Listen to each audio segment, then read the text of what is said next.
Good morning. Brisk morning here in New Hampshire. We still have some snow left, but it was in the 20s when I came to the church today. I want to look at Matthew chapter 5, verses 13 through 16. And I believe this is a very important axiom, truth, principle that the church needs to be reminded of from time to time. This was Jesus' Sermon on the Mount, Matthew 5, verse 13. You are the salt of the earth, but what good is salt if it's lost its flavor? Can you make it salty again? It will be thrown out and trampled underfoot as worthless. You are the light of the world, like a city on a hilltop that cannot be hidden. No one lights a lamp and then puts it under the basket. Instead, a lamp is placed on a stand where it gives light to everyone in the house. In the same way, let your deeds shine out for all to see, so that everyone will praise your heavenly Father.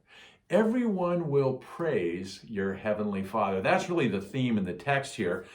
Some people think it's anthropocentric rather than theocentric. Now, those are just theological words. It means it's more man-centered than God-centered, but this is definitely God-centered because of that last sentence, so that everyone will praise your heavenly Father. And that's the purpose of this statement. Just two thoughts involved in that, but I will make 3 points. Number one, we as salt bring attention to our lives. We as salt bring attention to our lives.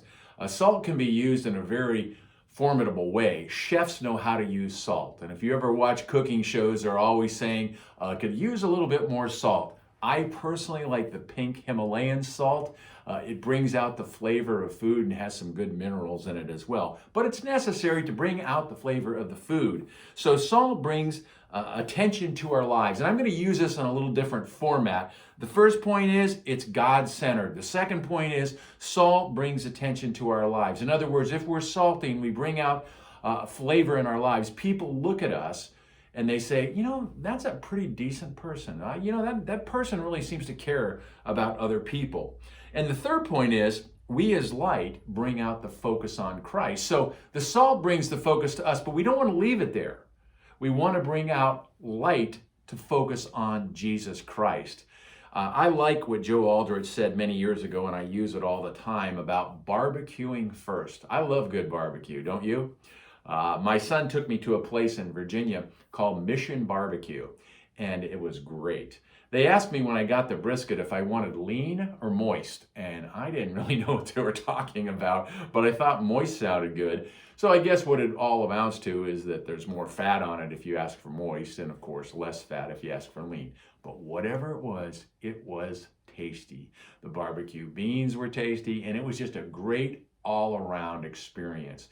And so when people look at our lives as Christians, they should look at them and they should say, you know, that's a good person. They're trying to live not just for themselves, but other people. And so when I talk about the concept of barbecuing first, it's really in the concept of relational evangelism.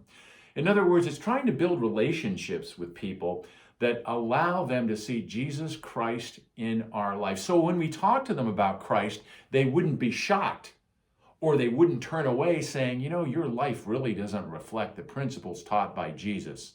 So keep that in mind as we work in our society and as we live in our neighborhoods. Try to do something, I call it the second mile. Try to go the second mile to do something that points people to you as saltiness, meaning you have good flavor, but also as light, and then you have the opportunity and have earned the opportunity to tell them about Jesus Christ.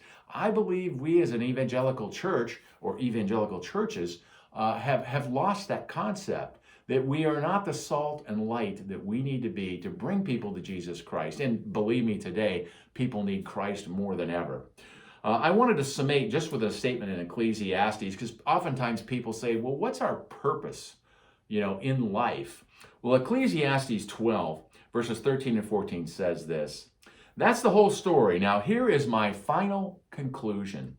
Fear God and obey his commands, for this is everyone's duty. God will judge us for everything we do, including every secret thing, whether good or bad. So let me say that again. Fear God and obey his commands, for this is everyone's duty. That is the purpose, the chief purpose of man. Well, I'd like you to think about these things. I hope this was helpful to you, and I hope that we can think about us being salt and light, because it's extremely important, especially today. The world needs Jesus Christ. Have a good day, and I'll look forward to meeting with you next week, hopefully.